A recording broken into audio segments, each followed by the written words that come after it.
Vindhyachal university ఇది కేవలం university కాదు, మీ సక్సెస్ స్టోరీకి చిరునామా.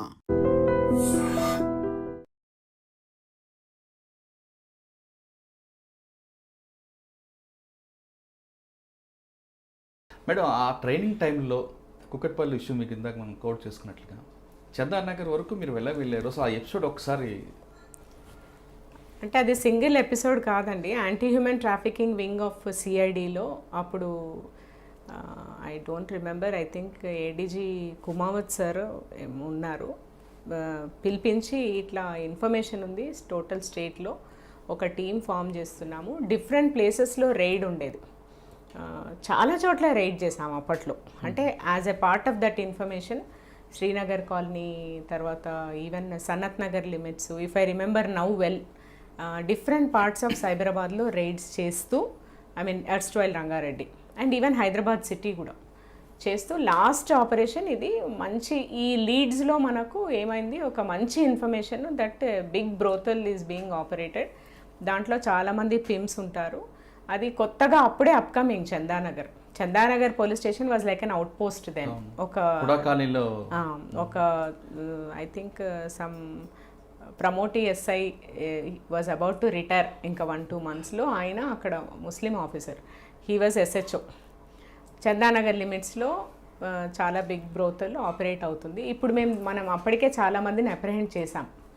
ఈ ప్రాసెస్లో చాలా పెద్ద ఇన్ఫర్మేషన్ వాళ్ళ దగ్గర తీసుకుంటే మనకు స్టేట్ వైడ్ నెట్వర్క్ వస్తుందన్న ఒక ఇన్ఫర్మేషన్ మీద కూకట్పల్లి ఎస్హెచ్ఓ, తర్వాత యంగ్ ఎస్ఐస్ ఆఫ్ కూకట్పల్లి ఒక 2-3, దెన్ ఆ 2-3 ఎస్ఐస్తో అతను ట్రావెల్ చేస్తున్నట్టు అక్కడ చాలామంది ఉంటారు, మనం మిస్ అయిపోతాము అన్న, ఎట్లా చేయాలి అని అప్పటికప్పుడు వి జస్ట్ థాట్, ఒక పని చేయండి, నేను కూడా ఒక బ్రోతల్ కీపర్ లాగా లేదంటే ఒక పింప్ లాగా వెళ్తాను అక్కడ బిజినెస్ కోసం, అక్కడ ఉన్న వాళ్ళని ఇంట్రడ్యూస్ చేసుకుంటాం, నాలాగా ఎంతమంది బిజినెస్కి వచ్చినారో తెలుస్తుంది, ప్లస్ యాక్చువల్లీ ఎగ్జిస్టింగ్గా ఎంతమంది ఉన్నారు లోపల అన్నది తెలుస్తుంది. In the series of thing only, అంటే మేము చేసిన ఆపరేషన్లో అది ఒక భాగం. ఫైనల్ యాక్చువల్లీ మెయిన్ పర్సన్ అక్కడే ఉన్నారన్న ఇన్ఫర్మేషన్. అది ఏమైపోయింది, వెపన్తో ఉన్నాము, నేను వెపన్తో ఉన్నాను, 2 ఎస్ఐస్ వెపన్తో ఉన్నారు, ఎస్హెచ్ఓ కూకట్పల్లి మునిరాజులు ఆయన మేడం మేము వెనకాల ఫాలో అవుతాము అని చెప్పడం, నేను ఆటో ఎక్కుతూ, అంటే మనం అడ్రస్ ట్రేస్ చేయాలి కదా, I have to go along with ఆ పర్సన్ ఎవరైతే అక్కడికి వెళ్తున్నారో అతనితో పాటు నేను వెళ్ళాల్సిందే. వెళ్ళాము. ఆ వెళ్ళే క్రమంలో అందరు లేడీస్ పింప్ ఉంది కాబట్టి ఆయన కూర్చోడానికి లేదు, జెంట్ వెనకాల ఫాలో అవుతామన్నారు, మిస్ అయిపోయారు. నా దగ్గర వెపన్ ఉందంటే I hit the weapon inside my bag and రండి తీసుకెళ్తానని one of the broker took me inside. ఇంకా లోపలికి పోయి చూస్తే చాలా లావుపాటి లేడీస్, ఒక 3, అండ్ ఆమెతో మాట్లాడడానికి ఎక్కడి నుంచి సప్లై ఇస్తారని చెప్పడానికి వచ్చిన అతను. It was very cinematic also. And కూర్చున్నాడు, నన్ను చూస్తున్నాడు, ఏంటి అమ్మాయి ఇంత యంగ్ ఉంది, ఈమె యాక్చువల్లీ బ్రోకరా లేదంటే హీ టెస్టెడ్ మీ కార్డ్ ఇవ్వండి అన్నాడు. నాకు కార్డ్ లేదు, నేను కార్డ్ మీద ఆపరేట్ చేయను, తెలుస్తుంది పోలీస్కి అని చెప్పాను. ఆయనకు ఒక రకమైన కాన్ఫిడెన్స్ వచ్చింది, నా కార్డ్ ఇది అని ఇచ్చాడు. ఇచ్చి మీరు ఎక్కడెక్కడ ఆపరేట్ చేస్తారు అంటే మొత్తం ఎంటైర్ హైదరాబాద్ ఆపరేట్ చేస్తాము అన్నాను. మరి మీరు నాతో పాటు ఒక ప్లేస్కి వస్తారా అని అన్నాడు. దెన్ ఆ లేడీ వచ్చింది, ఒక 10-5 మెంబర్స్ని అట్లా ఇంట్రడ్యూస్ చేయడం జరిగింది, ఉన్నారని చెప్పింది ఇన్ఫర్మేషన్, అండ్ వాళ్ళు మాట్లాడుకున్నారు. అంటే మీరు ఆర్గనైజర్ రూపంలో వెళ్ళారు? వన్ ఆఫ్ ద ఆర్గనైజర్స్ నేను కూడా, ఎందుకంటే అక్కడ ఉన్నది ఒక ఆర్గనైజరే, వచ్చిన అతను broker who supplies to the organiser. ఇంకా బయటికి వచ్చిన తర్వాత, లేదు మీరు ఇప్పుడు నాతో రండి, మనం అక్కడికి వెళ్దాము, మీరు మీ పాయింట్కి అని చెప్పాడు.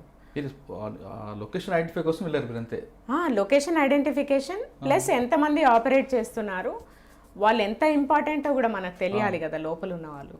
అదే identified, location identified, organiser identified, ఆ డీటెయిల్స్ అన్నీ కూడా తీసుకోవడం జరిగింది, ఎవ్రీథింగ్. ఇంకా సస్పిషన్ లేదు, కానీ ఆయనకు ఎక్కడ సస్పిషన్ వచ్చినట్టు కొంత ఎందుకు అనిపించిందంటే, నేను ఇప్పుడు నా వల్ల కాదు, నేను ఒక 15 డేస్ తర్వాత నేను మీకు కరెక్ట్ పాయింట్ ఇస్తాను అని చెప్తే, మరి నేను మిమ్మల్ని, మీరేమో నాకు కార్డ్ ఇవ్వలేదు, కాంటాక్ట్ కావడం కష్టమవుతుంది కదా, కాబట్టి మీరు ఇప్పుడే ఏదో ఒక కాంటాక్ట్ ఇవ్వాలన్నాడు. ఇంకా ఆయనకు అనుమానం రాకూడదు కాబట్టి ఆయనతో పాటే ఆటోలో కూర్చున్నాను. కూర్చున్న తర్వాత కేపీహెచ్బికి వచ్చాక ఇంకా అట్లే పోతే నా దగ్గర in case if he tries to take me and all that it will become a problem. ఎవరు సైట్లోకి రాలేదు, కాల్ చేయలేను. ఇంకా మీరు నమ్మరు, చాలా సినిమాటిక్గా ఆల్మోస్ట్ దూకాల్సి వచ్చింది ఆటోలోంచి. దూకిపోయి ఒక్కటే చెప్పాను, 2 నిమిషాలు నేను ఫోన్ చేసుకొని వస్తాను, ఎందుకంటే నా దగ్గర ఫోన్ క్యారీ చేయను కాబట్టి నేను ఫోన్ చేసుకుంటాను అని, మీరు జస్ట్ 2 minutes వెయిట్ చేయండి అని వెళ్ళి ఫోన్ కాల్ చేసి వాళ్ళందరూ అక్కడికి వచ్చేసారు. He was apprehended of course. మీరు ఫోన్ చేసే వరకు అక్కడే ఉన్నాడు వాడు.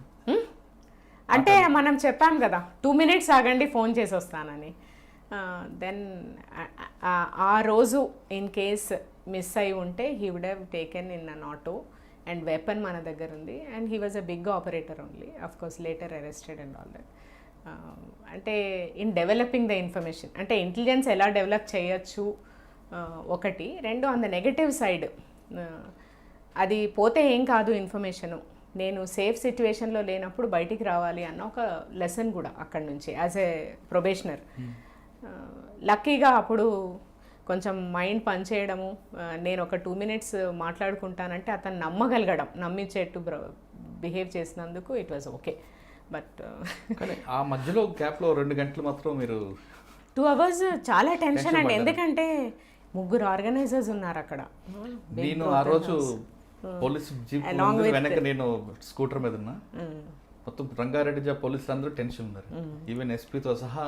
మిస్ అయిపోతే ప్రాబ్లం అయిపోయింది. పోలీస్ ఆఫీసర్ విత్ వెపన్ అందులో ఆర్గనైజర్కి వెళ్ళిందంటే ఏం జరిగినా డిపార్ట్మెంట్కి బ్యాడ్ న్యూస్. 100%. అంటే మీరు ఆ రోజు సిచ్యువేషన్లో ఏమాత్రం కొంచెం మీరు ఇంటెలిజెన్స్ యూజ్ చేయకుండా మీరు కూడా ఒక సాధారణ మహిళలాగా ఉంటే మీరు ప్రాబ్లంలో ఫేస్ చేసేవారు ఖచ్చితంగా. మీరు ఆడిని పట్టుకోవడం కోసం మీరు రిస్క్ తీసుకుంటూనే మీ ఇంటెలిజెన్స్ యూజ్ చేయడం వల్ల మీరు సేఫ్గా వచ్చారు, ఆ ఎక్కించడం మీకు దొరికాడు. అటువంటి ఇంటెలిజెన్స్ మిగతా అమ్మాయిలు కూడా యూజ్ చేస్తే బాగుంటుందేమో కదండి. అంటే except for the weapon it was a calculated risk only. Weapon ఉంది కాబట్టి it was an uncalculated risk అని చెప్పాలి. వెపన్ ఉంది కాబట్టి, కేవలం వెపన్. బట్ అదర్వైజ్ మనం యూజ్ చేయాల్సిన ఇంట్యూషన్ 100% యూజ్ చేయాలి, whether I'm a police officer or not. First of all నేను నా డిపార్ట్మెంట్ చెడ్డ పేరు రాకూడదు ఒకటి. ఫస్ట్ నేను బయటకు వస్తే కదా డిపార్ట్మెంట్కి. ఇప్పుడు చూడండి ఎన్నో ఘటనలలో చూస్తున్నాను, so many times I tell, ఇది అదేం ఫస్ట్ సిచ్యువేషన్ కాదు, ఏ మహిళకు కూడా అట్లాంటి సిచ్యువేషన్ సాధారణమే. ఏంటంటే నేను చదువుకున్న రోజుల్లో కూడా ఫేస్ చేసి ఉంటాను చాలా, అసలు చాలా ఆక్వర్డ్ సిచ్యువేషన్స్ కూడా ఫేస్ చేస్తాం. As a women any girl faces, నా దృష్టిలో ప్రతి అమ్మాయి ఫేస్ చేస్తుంది. ఆ ఫేస్ చేసినప్పుడు ఫస్ట్ మైండ్ పని చేయాలి, ధైర్యం. అంటే నేను దీని నుంచి బయటికి రాగలను. First assessment of the situation is more important. ఎప్పుడు కరెక్ట్గా అసెస్ చేస్తాము అంటే నేను ఆపదలో ఉన్నప్పుడు డీలా పడిపోతే నేను అసెస్ చేయలేను. కేవలం ఆపదలో ఉన్నాననే ఆలోచిస్తే how will I come out? How to escape అన్నది ఎప్పుడు వస్తుంది అంటే, నేను ఎట్టి పరిస్థితుల్లో కూడా ఇమ్మీడియట్ వర్కౌట్ ఈజ్ నా సపోర్ట్ మెకానిజం ఏంటి, నేను ఎలాంటి సిచ్యువేషన్లో ఉన్నానో అబ్జర్వేషన్. ఇప్పుడు నేను ఫర్ ఎగ్జాంపుల్ ఆ రోజే చెప్పాను, నేను పబ్లిక్ స్పేస్లో ఉన్నాను అంటే నేను గట్టిగా అరిచినా కూడా నన్ను ఎవరో ఒకరు సేవ్ చేస్తారు. ఓన్లీ ఎందుకు గట్టిగా అరచలేదంటే because I'm a police officer, I should not. Okay, but ఒక సాధారణ మహిళ అయితే గట్టిగా అరవచ్చు. నంబర్ 1. నంబర్ 2, నా దగ్గర ఆ రోజు వెపన్ ఉంది కాబట్టి I cannot take that risk of shouting. ఈ 2 చేయలేదు. అండ్ 3, అతన్ని పట్టుకోవాలన్న తపన కూడా ఉంది.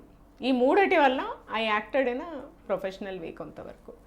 బట్ చూడండి చాలా సింపుల్, అట్లాంటి సిచ్యువేషన్ వచ్చింది ఆ రోజుల్లో, అంటే 2004-03 ఆ రోజుల్లో నువ్వు అరిచాను. ఇప్పుడు అరవాల్సిన పని కూడా లేదు. కనీసం నేను చదువుకున్న యువతిగాను, చదువుకోని యువతిగాను, ఇంటర్నెట్తో ఫోన్ యూజ్ చేసే ప్రతి మహిళ కూడా కనీసం నా దగ్గర నంబర్స్ ఏంటి, లేకపోతే 100కి డయల్ చేయొచ్చు. నా దగ్గర నేను ఎప్పటికీ ఒక హాకై లాంటి app, any safety app, especially hawk eye, so easy to use, నేను పెట్టుకుంటే జస్ట్ నా phone utilization in a particular mode, even in an off mode, flight mode also operate అవుతుంది అన్న స్ఫురణ మహిళలకే కాదు అందరికీ రావాలి. ఇప్పుడు నేను you may protect me some time, self defence ఇదంతా second stage, but first is I should have sense of using, ఎవరిని నేను యూజ్ చేసుకోగలను ఒకటి, నా ఫస్ట్ నా సిచ్యువేషన్ అసెస్ చేసుకోవడము, ఆ సిచ్యువేషన్కి తగ్గట్టుగా ఎవరిని వాడుకోవచ్చు, నా మైండ్ ఎలా పనిచేయచ్చు, నేను ఎవరిని ఇమ్మీడియట్గా వాడుకోవచ్చు. ఇది రావాలి. ఇది రాకపోవడానికి కారణము నేను అనుకోవడము మనం అమ్మాయిలను పెంచే విధానం వెరీ ప్రొటెక్టివ్లీ. ఎంత ప్రొటెక్టివ్గా పెంచుతామంటే యాజ్ ఇఫ్ అమ్మాయి యొక్క రక్షణ అమ్మాయిది కాదు, ఇంట్లో ఉన్న అన్నది, నాన్నది, తమ్ముడిది, ఒక అమ్మాయిని రక్షించడం అన్న ఒక భావనతో పెంచడం నంబర్ 1. Number 2, gender equality. అంటే నీవు కొన్ని విషయాలు నువ్వు ట్యాకిల్ చేసుకోలేవు అన్న ఒక భావనతోనే అమ్మాయిలని పెంచుతాం. నంబర్ 2. నంబర్ 3, ఇప్పుడు డిపార్ట్మెంట్స్ లైక్ పోలీసే కాదు, so many people can help you around. Even పక్క మనిషి ఒక అమ్మాయి ఆపదలో ఉంది అని తెలిసినప్పుడు నాకు ఆ అమ్మాయిని నాకు సంబంధించిన అమ్మాయి కాదు కాబట్టి నేను టచ్ చేయకూడదు ఈ అమ్మాయిని, సాధ్యమైతే నేను హెల్ప్ చేయాలి, లేదు అంటే నేను అనవసరంగా మెడల్ చేయకూడదు అమ్మాయితో అన్న ఒక స్ఫురణ వచ్చే విధంగా లీగల్ ఎన్ఫోర్స్మెంట్ కావచ్చు, లేదంటే different stake holders in the society function చేయాలి. ఇప్పుడు మీరే ఉన్నారు, మీ డాటరు, మీ wife is different, but any other girl is like that only, as long as that girl anyway doesn't ఏమంటారు, any other girl is like them. ఇప్పుడు వాళ్ళకి ఆపద వచ్చినప్పుడు మీరు ఏ రకమైన ఇది చేయడానికి ప్రయత్నిస్తారో, ఏ అమ్మాయికి వచ్చినా కూడా నేను చేయొచ్చు, నాకు బాధ్యత ఉంది అని మీరు భావించడం అట్ లార్జ్ సొసైటీని ఒక ఆర్డర్లో పెడుతుంది. ఆ ఆర్డర్లో పెట్టాలంటే నేను అనుకోవడం, 1 అమ్మాయిని పెంచే విధానము, 2 అబ్బాయిలను పెంచే విధానము, 3 మనకు ఏమేమి సంస్థలు కానీ లేకపోతే ఎంటిటీస్ కానీ లేకపోతే విధానాలు కానీ మనకు హెల్ప్కి రీచ్ కావడానికి ఉన్నాయో, స్కూల్ స్టేజ్ నుండి from 0 we have to make them understand. సైమల్టేనియస్గా respect for women in a particular way, at the same time not to meddle with women in a particular way. Next, utilizing the existing resources for the woman in a particular. These 3 things మనము ఒకటే లెవెల్లో తీసుకొని వెళ్తే I think we will at large be like western societies where an individual is seen as an individual only.